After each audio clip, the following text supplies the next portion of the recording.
Hello everyone, this is Kinematics Lecture 20 in Physics Lectures।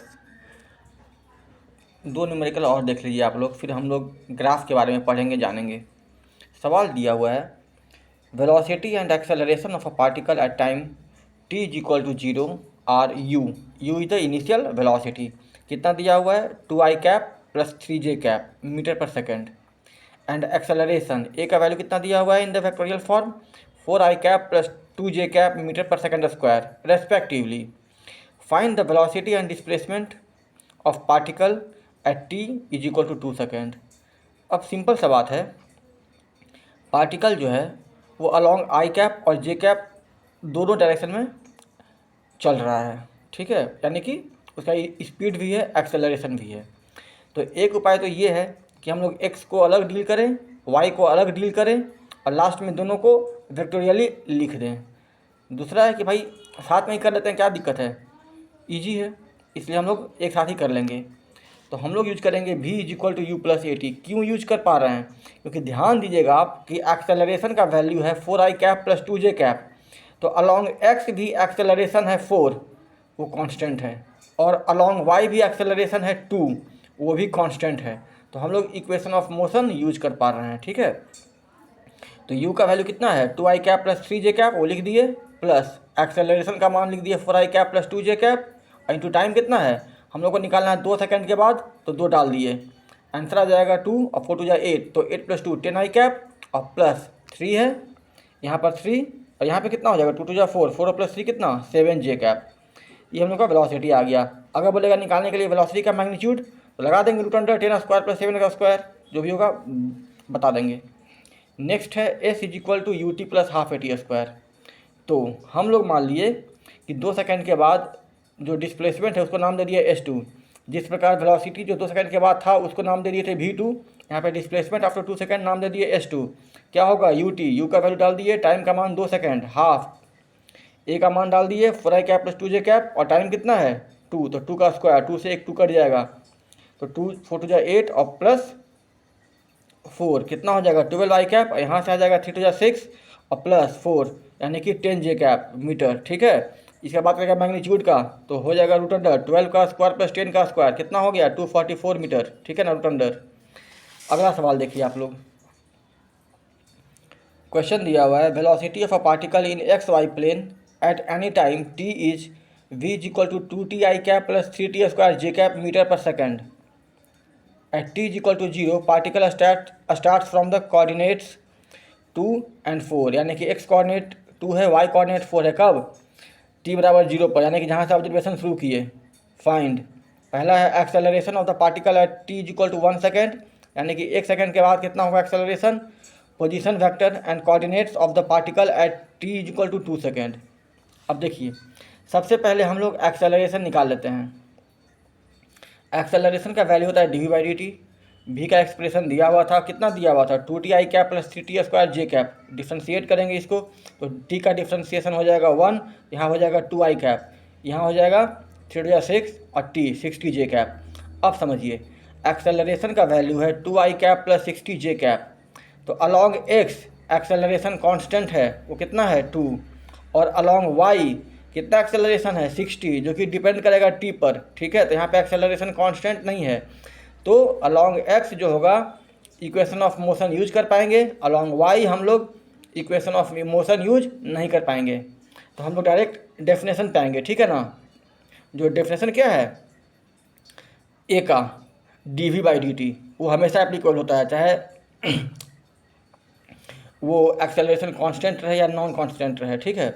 तो हम लोग निकालते हैं पहले निकालिए acceleration at t equal to 1 second. तो कुछ नहीं, एक्सेलरेशन दिया हुआ है फंक्शन ऑफ टाइम, यहाँ पे t का मान 1 डाल देंगे, तो क्या हो जाएगा 2i cap plus 6j cap, ठीक है। अब देखिए, अब हम लोग जानते हैं कि v का वैल्यू होता है ds बाई डी टी, क्योंकि हम लोग को पोजीशन निकालना है, तो हम लोग लगा दिए v is equal to ds by D T. D T को यहाँ पे गुना कर दीजिए तो हो जाएगा v डी टी, तो ds का वैल्यू क्या हो जाएगा v डी टी। यहाँ पे ds और dt को हटाने के लिए दोनों साइड इंटीग्रेट कर देंगे, ठीक है।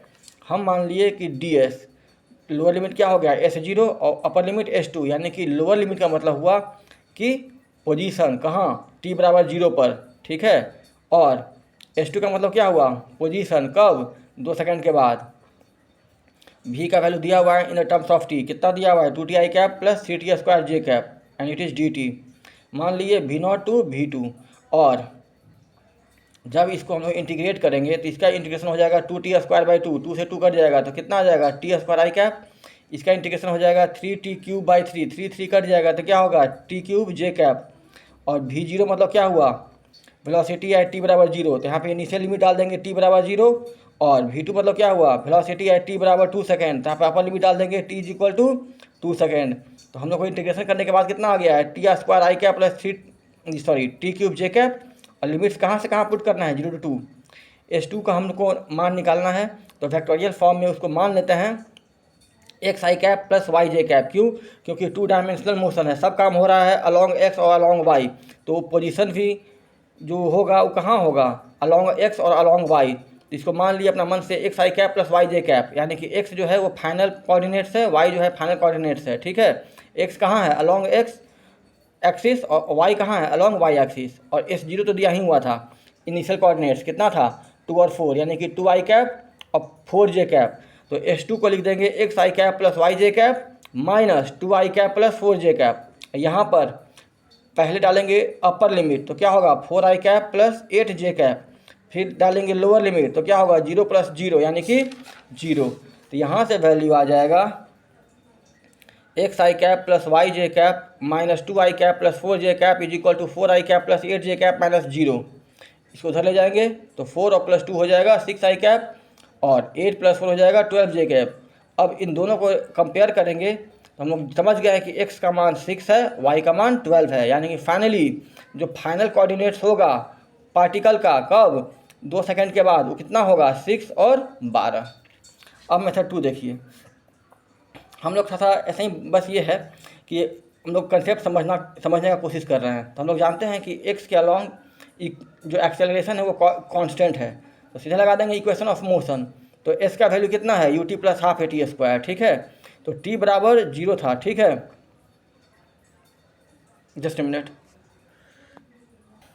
हाँ तो देखिएगा, तो s का वैल्यू कितना है ut plus half at square. तो u क्या है इनिशियल स्पीड अलॉन्ग x कब t बराबर 0 पर। तो आप एक्सप्रेशन देखिएगा v का, तो यहाँ पर u का जो है वैल्यू में x का कोऑर्डिनेट कितना है 2t, तो यहाँ पे जब t का मान डालेंगे 0 तो ये क्या हो जाएगा 0। ठीक है, यानी कि इनिशियल स्पीड अलॉन्ग x क्या था 0, तो यहाँ पे हो जाएगा ये 0 हाफ a।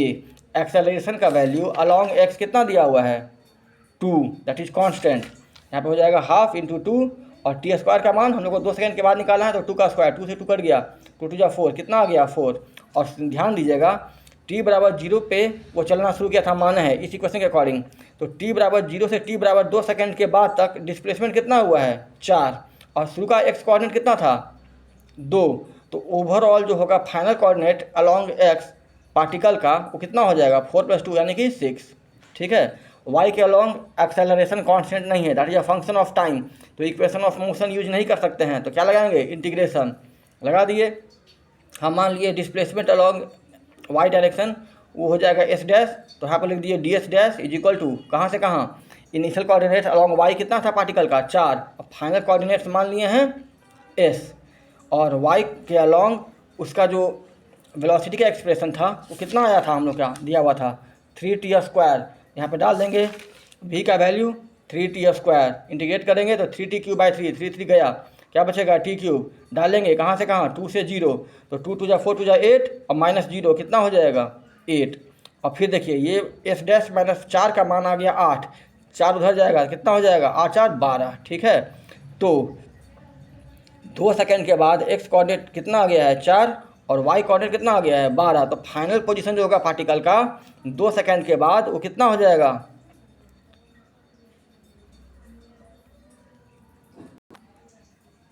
हाँ तो बोलिए फाइनल कोऑर्डिनेट्स जो होगा पार्टिकल का 2 सेकंड के बाद वो कितना होगा 6i कैप और प्लस 12j कैप। मैं बता रहा हूँ फिर से t बराबर 0 से t बराबर 4 के बीच में डिस्प्लेसमेंट अलॉन्ग x हुआ है 4, शुरुआत में था 2, तो ओवरऑल कितना हो गया 4 + 2 6, तो यहाँ पे हो गया ओवरऑल 6i कैप और y का मान कितना है 12, तो क्या हो जाएगा 12j कैप। तो मिलते हैं हम लोग नेक्स्ट लेक्चर में, हम लोग अब नेक्स्ट लेक्चर में ग्राफ शुरू करेंगे। Till then thank you.